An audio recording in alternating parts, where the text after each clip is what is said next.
Verilmiş cümlələrə əsasən müəyyən edin. Həm təsriflənən, həm də təsriflənməyən feil var. Dostu çətinliklə əldə edib feili bağlamadı, təsriflənməyən feildir. Əldən vermək, bu da təsriflənməyən feildir, məstərdir.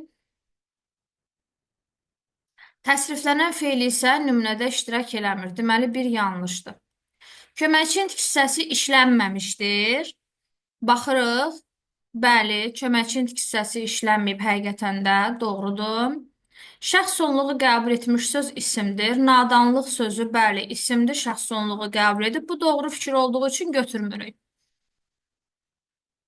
Fikrin təsir gücünü artıran köməkçinin hissəsi işlənmişdir.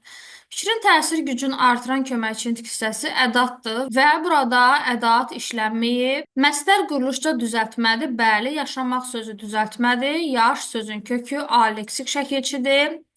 Cümlədə iki təsriflənməyən feil işlənmişdir. Bu yanlış fikirdir. Sadəcə yaşamaq məstərdir. Sevməlisən vacib şəklidir. Təsriflənən feildir. Deməli, 2 yanlışdır. 6-nı seçirik. 2, 4, 6 olacaq bizim düzgün cavabımız.